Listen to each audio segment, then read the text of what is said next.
अस्सलाम वालेकुम। Anyway birds में खुशामदीद कहते हैं। आज की वीडियो का जो टॉपिक है वो लव बर्ड में आई इन्फेक्शन के हवाले से। ये आई इन्फेक्शन क्यों फैलता है, इसकी क्या वजूहात हैं, इसकी कितनी स्टेजेस हैं और इसका क्या ट्रीटमेंट है, आज की वीडियो में हम डिस्कस करते हैं। ठीक है। जो आई इन्फेक्शन है ये अक्सर जो ये कॉमन एक बीमारी है, ठीक है, अक्सर हमारे शर्ट्स में आ जाती है और हमारा बहुत ज़्यादा नुकसान कर जाती है। इसकी मेजर दो रीज़न्स हैं, एक तो डस्ट एलर्जी है और सेकंड इसकी जो अनहाइजीन कंडीशन जो होती हैं हमारे शेड की, उसकी वजह से बहुत ज़्यादा बैक्टीरियाज पैदा होते हैं। इन जो आई इन्फेक्शन है वो पैदा हो जाता है, ठीक है, वो फैल जाता है। होता कुछ ऐसे, कुछ हमारी लापरवाही होती है। उस लापरवाही में ये है कि हम बर्ड्स को अक्सर डायरेक्ट हवा में रख देते हैं। डायरेक्ट हवा में रखने की वजह से जब हम उसकी कह लें कि सफाई करते हैं शर्ट की, या हवा की जो तेज़ी की वजह से जो डस्ट है उसके पार्टिकल्स उड़ते हैं, उड़ के उसकी बर्ड की आँख में जाते हैं और इन्फेक्शन फैल जाता है। सेकंड जो रीज़न इसमें आती है उसमें हमारी सफाई के हवाले से इश्यूज़ आते हैं कि हमारे जो शेड है हम उसकी प्रॉपर सफाई नहीं करते, हम ट्रेस को ठीक तरह से साफ़ नहीं करते। ट्रेस के पे आप कह सकते हैं कि बहुत ज़्यादा फूड पार्टिकल्स पड़े रहते हैं, जिसकी वजह से वहाँ पे बैक्टीरिया पैदा होता है। बैक्टीरिया पैदा होने की वजह से वही बैक्टीरिया उड़ के उनकी आँखों में चला जाता है और देन वहाँ पे आई इन्फेक्शन फैल जाता है। बर्ड अपनी आँख को स्टिक पे रगड़ता है, जिसकी वजह से आई इन्फेक्शन फैल जाता है। तो ये दो मेजर वजूहात हैं, ठीक है। अब इनकी स्टेजेस को हम डिस्कस कर लेते हैं। नंबर 1 स्टेज पे अगर आप देखा जाए तो बर्ड जो है उसकी आँख के सराउंडिंग वाली जो बाउंड्रीज़ होती हैं वो स्वेल हो जाती हैं, ठीक है।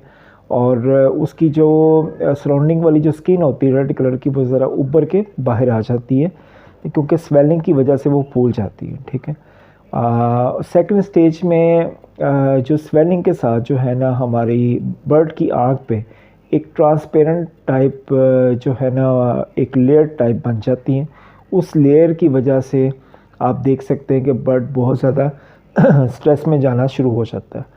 और जो थर्ड स्टेज है उसमें ये होता है कि वही जो लेयर होती है वो अपनी नेक्स्ट स्टेज पे पहुंच जाती है। वो एक दूधिया शक्ल, जिसको आप सफ़ेदी नुमा आप कह सकते हैं, उसमें दाखिल हो जाती है। वो शक्ल अख्तियार कर लेती है और उससे ये होता है कि आपका जो बर्ड होता है उसको आँख खोलने में बहुत ज़्यादा प्रॉब्लम्स होती हैं, ठीक है। वो आप देखेंगे अक्सर वो अपनी आँख को बंद ही रखता है। तो इस स्टेज में जो बर्ड है वो स्ट्रेस में चला जाता है, खाना पीना छोड़ देता है और हमारा बर्ड एक्सपायर हो जाता है। हम टाइमली उसका ट्रीटमेंट नहीं करते, हम लेट हो जाते हैं, जिसकी वजह से हमारा बर्ड जो है वो एक्सपायर हो जाता है। अब हम चलते हैं ट्रीटमेंट की तरफ। तो ट्रीटमेंट करने से पहले एक दो बातें ये हैं कि जो मेडिकेशन मैं बता रहा हूँ, ठीक है, उसमें जो स्टेजेस के हवाले से मेडिसिन बताऊंगा कि फ़र्स्ट स्टेज को ये वाली मेडिसिन देनी है, सेकंड को ये, थर्ड को ये। आपने कभी भी ऐसे नहीं करना कि आप फर्स्ट स्टेज वाले बर्ड को जो थर्ड लास्ट स्टेज है वो वाली मेडिसिन दें, तो उससे ये होता है कि हम नुकसान कर बैठे हैं, ठीक है। तो अब हम चलते हैं अपने ट्रीटमेंट की तरफ। तो सबसे पहले आपने ये करना है कि जो बर्ड है, इन्फेक्टेड बर्ड है, उसको आप अपने शर्ट से निकाल लेंगे। शर्ट से निकालने के बाद आप उसको सेपरेट कर लें और आपने मुकम्मल शेड की सफाई करनी है, ठीक है। सबसे पहले आपने मुकम्मल शेड की सफाई करनी है, उस पर स्प्रे करना है, उसको डिसइंफेक्ट करना है। अब डिसइंफेक्ट कैसे करना है उसके बारे में मैंने वीडियो एक बनाई भी, यूट्यूब मेरे चैनल पे अवेलेबल है, आप उसको भी देख सकते हैं। मैं उसका जो लिंक है वो भी डिस्क्रिप्शन में मेंशन कर देता हूँ। तो डिसइंफेक्ट करने के बाद आप जो इन्फेक्टेड बर्ड है उसको भी डिसइंफेक्ट करेंगे, अंडरस्टूड बात है।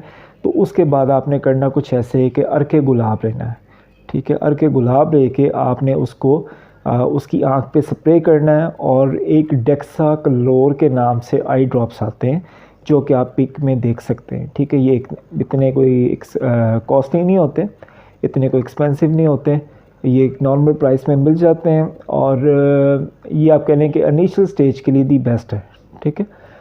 तो डेक्साक्लोर जो है उसके आपने 2 ड्रॉप्स डालने आफ्टर स्प्रे अर्के गुलाब का, ठीक है। और ये प्रैक्टिस आपने दिन में 2 दफ़ा करनी है। आप देखेंगे 2 दिन के बाद जो आपका बर्ड है वो बेहतरी की तरफ जाना शुरू हो गया। तो बेहतरी की तरफ चला जाए, वेल एंड गुड, अल्लाह पाक का शुक्र। अगर खुदा ना खास्ता अगर आप देखते हैं कि आपका बर्ड खुदा ना खास्ता अगर बर्ड जो है वो आपका बेहतरी की तरफ नहीं जा रहा, आप देखते हैं कि उसकी आंखों से पानी भी आना स्टार्ट हो गया है, ठीक है, तो उसमें हम ये कुछ करेंगे कि जो अर्के गुलाब है वो आपने एज इट इज़ ही डालना है, ठीक है, उसमें कोई मसला नहीं है। हम जो आई ड्रॉप्स हैं उसको थोड़ा सा जो हाई पोटेंसी वाली हैं वो देना स्टार्ट करेंगे। उसका नाम है जी बेटनीसोलाइन, उसकी भी मैं पिक शेयर कर देता हूँ आपके साथ ताकि आपको कोई प्रॉब्लम ना हो, ठीक है। ये एफिशिएंट है काफ़ी, ये आप कह सकते हैं कि उससे थोड़ी सी हाई पोटेंसी में मेडिसिन हैं, ठीक है। तो आप इसको यूज़ करें, इंशाल्लाह आप का जो बर्ड है वो 2 से 3 दिन में रिकवर हो जाएगा। और अक्सर ये होता है कि हम टाइम भी डायग्नोज नहीं कर पाते, ठीक है, हम लेट कर देते हैं मेडिकेशंस को। लेट करने की वजह से अक्सर हमारा बर्ड जो है वो थर्ड स्टेज जो कि बहुत डेंजरस स्टेज होती है उसमें दाखिल हो जाता है। तो थर्ड स्टेज में जैसे कि मैंने डिस्कस किया कि वही जो ट्रांसपेरेंट लेयर है वो एक दूधिया शक्ल अख्तियार कर लेती है और आँख मुकम्मल तौर पे उसकी बंद हो जाती है और वो खोलने में बहुत ज़्यादा दुश्वारी होती है। बर्ड जो है वो स्ट्रेस में चला जाता है, स्ट्रेस में जाने की वजह से खाना पीना छोड़ता है, खाना पीना छोड़ता है, उसको सीप होता है तो वो एक्सपायर हो जाता है, ठीक है।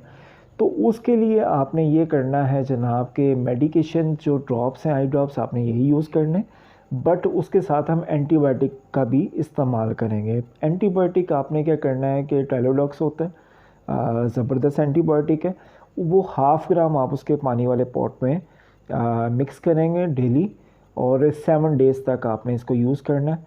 और इस दरमियान में अगर आप देखें कि आपका बर्ड जो है वो खाना पीना छोड़ गया, क्योंकि अक्सर बर्ड जो होते हैं जो थर्ड स्टेज पे चले जाते हैं वो खाना पीना छोड़ देते हैं और खाना पीना छोड़ने की वजह से वो सीप में चले जाते हैं। सीप के हवाले से भी मैंने एक वीडियो बनाई हुई, उसका भी ट्रीटमेंट है, वो भी आप मेरे चैनल पे देख सकते हैं। तो वो स्ट्रेस में जाने की वजह से भी बर्ड एक्सपायर हो जाता है। तो आपने एक तो उसकी मेडिकेशन जो है वो मैंने बताई है वो आपने इस्तेमाल करनी है। सेकंड, आपने ऑब्ज़र्व करना है कि आपका जो बर्ड है वो खाना खा रहा है, वो दाना खा रहा है, वो थोड़ा सा फ्लाई कर रहा है। अगर आप महसूस करें, ठीक है, आप उसको पकड़ के भी महसूस कर सकते हैं कि इसका जो क्रॉप है, वो जो इसका पोटा है, उसमें खाना है या नहीं है, ठीक है। तो बात कुछ ऐसे है कि अगर तो खाना है तो वेल एंड गुड, ज़बरदस्त बात है कि बर्ड आपका अपने आप पे है कि वो खुद से खाना खा सकता है।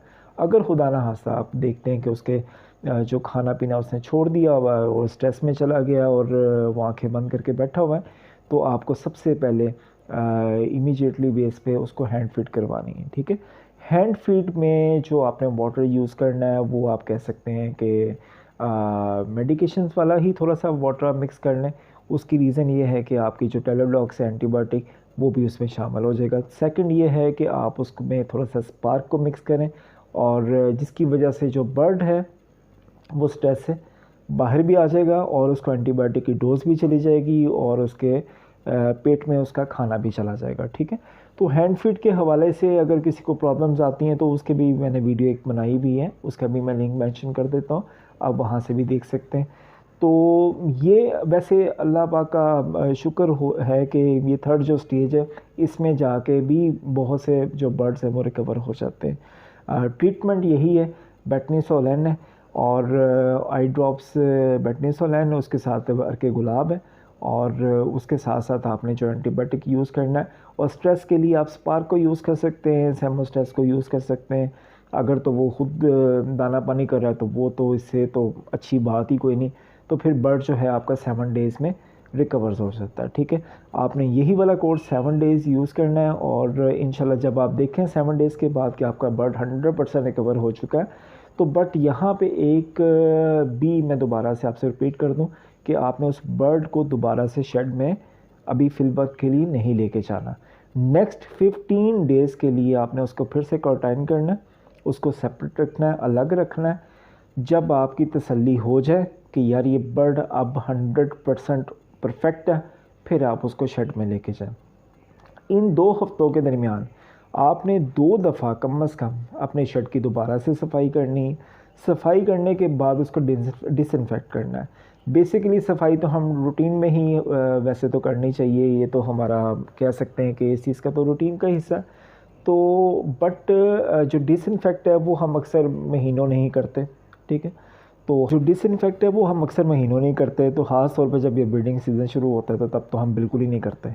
तो बात कुछ ऐसे है कि ये भी हमारी एक रूटीन बननी चाहिए कि आफ्टर 15 डेज़ या 20 डेज़ हम इसको डिसइंफेक्ट किया करें अपने शेड को। उससे हम बहुत ज़्यादा बीमारियों से बच सकते हैं, नुकसान से बच सकते हैं। तो ये 15 डेज़ में आपने 2 दफ़ा से दोबारा से डिसइंफेक्ट करना है अपने शेड को और प्रॉपर सफाई करनी है, ठीक है।